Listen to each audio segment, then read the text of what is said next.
The Battlefield 6 multiplayer reveal just happened, and guys, I think we might just have a fantastic Battlefield game on our hands.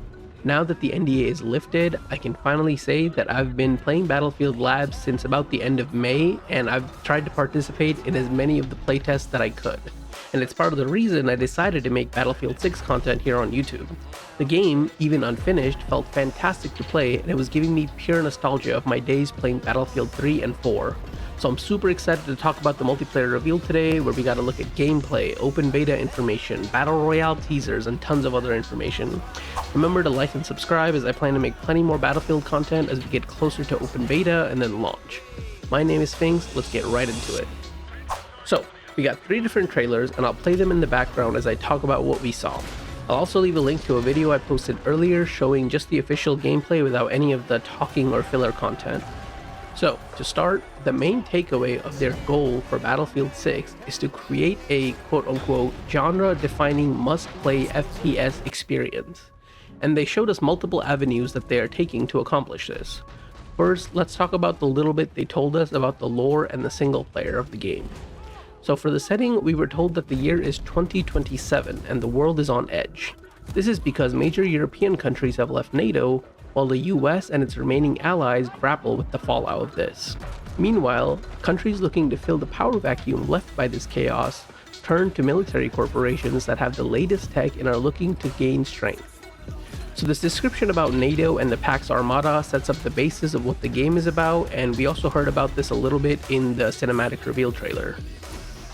This also goes hand in hand with the single player information we got, as we know we'll be following a squad of 4 NATO-sided operatives where you get to play as each of the 4 characters as the campaign plays out. So it seems like we'll likely not have like a one main character to play with, but rather play as the whole squad. Let's move on from that though and talk about the actual multiplayer, and we'll start by talking about the maps and modes we'll be getting.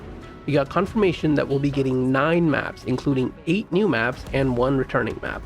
Operation Firestorm from BF3. Also, kind of a side note here, but it seems like Operation Firestorm will have that classic blue tint, and man, that will be a pure nostalgia trip.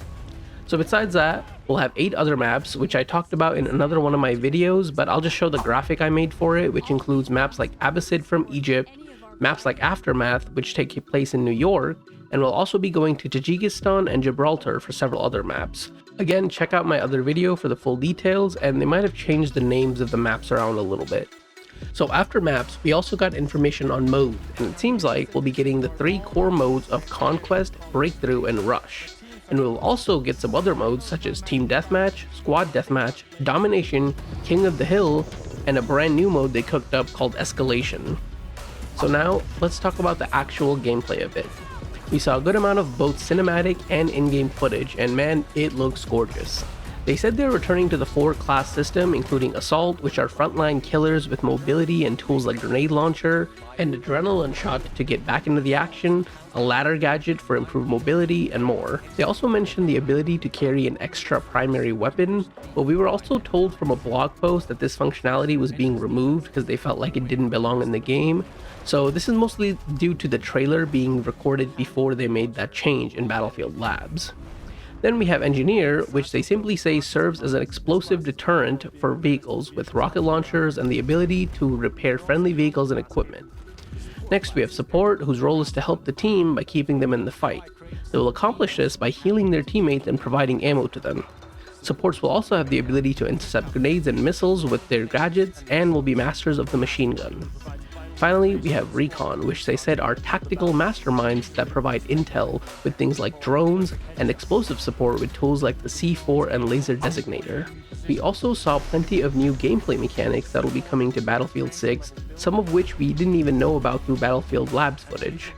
As I mentioned, we saw the ladder gadget that belongs to the Assault class, we saw drones including the ability to put C4 on your drone and blow up vehicles. Dragging your teammates to safety as you revive them was also featured, first-person melee animations, some sledgehammer action, and possibly even fast roping.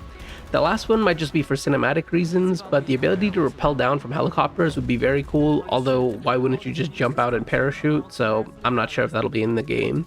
They also mentioned something called the Kinesthetic Combat System, which blends advanced movement and gunplay in order to give you more control of your character. To explain this a bit, it includes things like leaning and peeking, mounting weapons on terrain, crouch sprinting, combat rolls, backwards proning, or so laying down on your back and shooting, and even things like holding onto the back of a tank to get a ride. We also got some other information about classic Battlefield topics. For example, they said they want vehicles to feel weighty, responsive, and powerful. They also mentioned they want destruction to be both a spectacle and a gameplay mechanic. This includes the ability to destroy walls and floors, and then even climb the rubble resulting from it to gain access to higher parts of the building. That's the level of destruction we haven't had in a Battlefield game yet, and it's absolutely incredible to see. Some of the most exciting news we got today is actually about Portal, surprisingly. Now, Portal had a lot of potential in 2042, but it almost seemed wasted in that game. In Battlefield 6, Portal is evolving to be potentially limitless in its design. This is because we're getting custom modes like before, but this time, Portal is also giving us editing tools. They're claiming this makes Portal a quote-unquote new, more powerful version of Portal. So as I said, we'll have the editing tools that lets us make our own custom maps, including things like changing terrain or map locations, and even putting skyscrapers on the map. We'll also be able to do crazy things like make tanks fly or create these little parkour maps like they showed us in the trailer. They also mentioned a verified mode, which I'm assuming is given to selective people, perhaps through an application process of some sort, that will allow further customization. I'm guessing the type of customization that led to the 24/7 farm or level up quick servers in Battlefield 2042 will fall under this verified category to make sure that people don't abuse the system. And this is because these verified people will be able to modify the rule sets more than what a normal person could do, including things like allowing one-hit kills or changing to a closed weapon systems and more. For some final news, we got information on the open beta, launch dates, and more. The Battlefield open beta will take place on the next 2 weekends, which means August 9th to 10 and August 14 to 17. This will be an open beta, so there are no signups or pre-orders required. However, players that signed up for Battlefield Labs or that watch for Twitch drops will be able to play 2 extra days on the 7th and 8th right before open beta starts. We also got the release date for Battlefield 6, which will be on October 10th, much sooner than some people predicted, although it had kind of been leaked for a couple weeks now. After this, we were also told that we'll get more information on single player and multiplayer as we get closer to launch, and that more maps, modes, and events will be coming with the game as seasonal content. Finally, as the reveal was ending, we got this little teaser that essentially shows us a wall of fire, hinting at Firestorm 2.0, of course, the Battle Royale mode from Battlefield 5.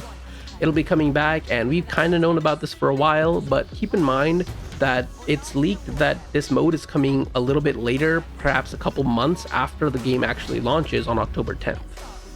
So guys, that covers it for most of what we saw on the reveal today. Overall, I think the community is pretty hyped and, dare I say, hopeful for Battlefield 6. It's looking good and they're giving us almost everything we wanted. So this might just be a return to glory for Battlefield 6. Of course, there's plenty we still don't know, such as how progression will work, Battle Royale details, the Gauntlet mode that was leaked and we've not really heard anything about officially, or even what maps we'll be getting with Portal 2.0.